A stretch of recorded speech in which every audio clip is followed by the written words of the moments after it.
Welcome. Welcome to the April 27, 2026, the Paranoia edition. First, a correction from yesterday. I made the comment that of April 31st.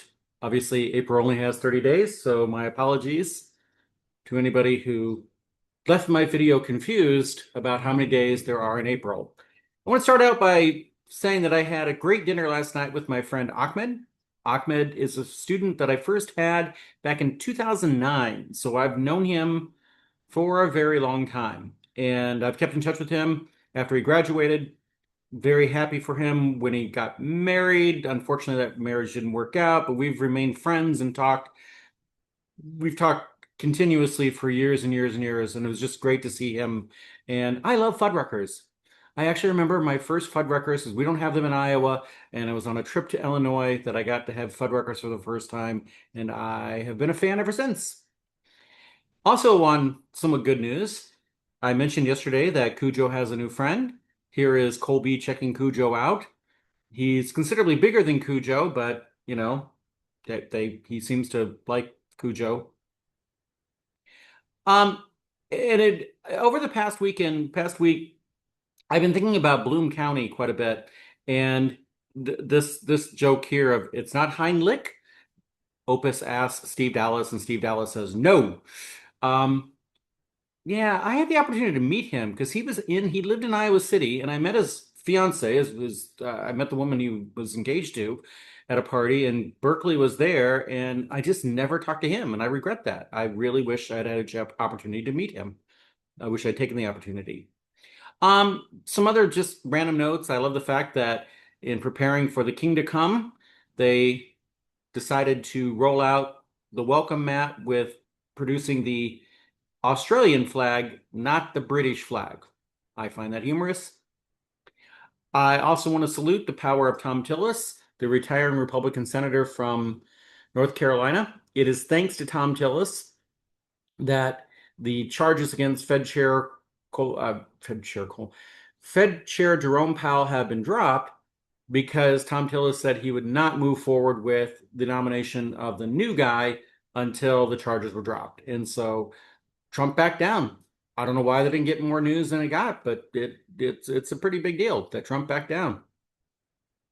Now I want to dive into paranoia here. That is the topic of today's thing, and sometimes paranoia is justified. An example here: the poor and the middle class pay taxes, the rich pay accountants, and the very rich pay lawyers, and the ultra rich pay politicians. There has been a big discussion going on about how much money would it take for somebody to give through back channels to Donald Trump in order to get a pardon from him. And the answer is shockingly like pretty much $3 to $5 million, and that's it. I just that's and so it's like, what world of justice do we live in if it's that easy to just buy your way out of a conviction? And Elon's baby mama, Ashley Sinclair, made the point that yesterday that all the discussion about ballroom was coordinated, that there are a group of Republican MAGA people. And just as you look closely at this list here, it includes people like Meghan McCain, um, uh, oh God, I'm sorry, I'm not even going to go down. It's Michael Cernovich. It doesn't matter. Anyhow, all these influencers went on to X immediately and started parroting the need for uh, having a ballroom constructed that has no connection whatsoever to a shooting at the White House Correspondents' Dinner. Why I bring this up, and this is a good place to go to a share. Why I bring this up. My friend Ahmed that I met yesterday, we were not that long into dinner, and he asked me, he turned his phone off and he asked me to turn my phone off. And I was like, okay, I'm okay with that. That's fine. But I asked why. And he said, you just never know who's listening. I get it. I understand the paranoia a bit, but also we weren't discussing anything there was no state secrets. I have no information that anybody would care about. He didn't share anything with me that I thought was particularly noteworthy. But when you have things like the shooting that happened and then the immediate response that seems so immediate that it's like, was this prepared? Like, there was a bunch of conspiracy theories going around yesterday about whether or not the shooting was a staged event, a false flag, as it's known in the conspiracy world.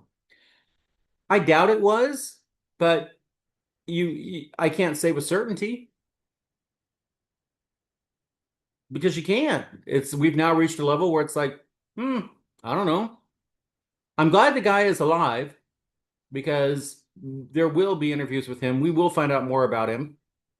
Um, I woke up this morning to watch the 40-minute extended interview that 60 Minutes did with Donald Trump.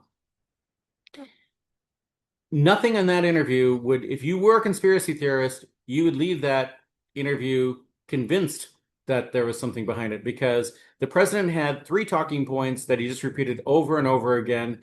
And when Norah O'Donnell pressed him on just one part of the manifesto this shooter came out with, which identified Trump as a racist pedophile, blah blah blah, and Trump, you're a horrible person, whatever. So that's going to make the headline news, but that to me is like, I don't really care what this guy wrote in the first place.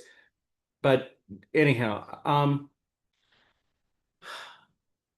paranoia at times is justified. Perhaps they are talking about you behind your back. I've seen it. I had when I was last place I was working at, I happened to be very close friends with the woman who was the head of the nursing department. And these are nursing teaching nurses, so this it's an education thing. But the rest of the people teaching didn't know that she and I were friends.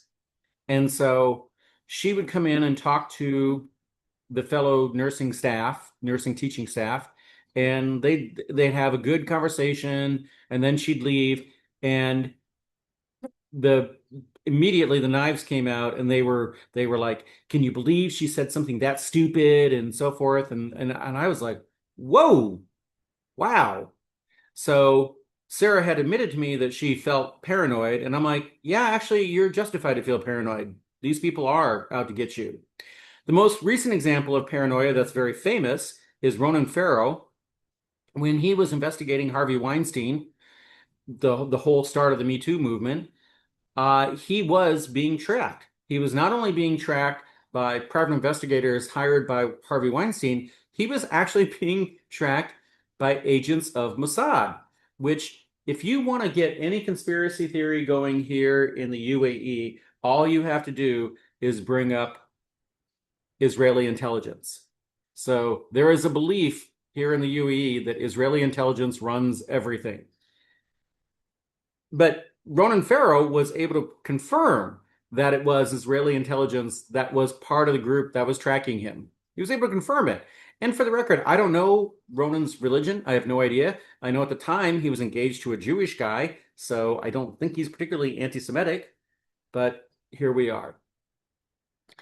I don't have any overarching conclusion with this. I I I understand paranoia, but I also don't. Because to me, paranoia assumes that you're more important than you are.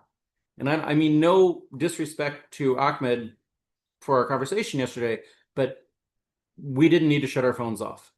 There's just nothing we talked about that in any way, but I get it. And I also understand why I had to retract one episode of this because I mentioned a friend who didn't like how I mentioned him. And so I had to just pull the episode out. Okay. Um, yeah. I I feel like I lead a boring enough life that I'm not paranoid because I don't do anything that's that particularly exciting to be paranoid about. That's kind of a bummer. I hope that we get some better news in the next couple of days here. I really do, because I need to be in a better mood.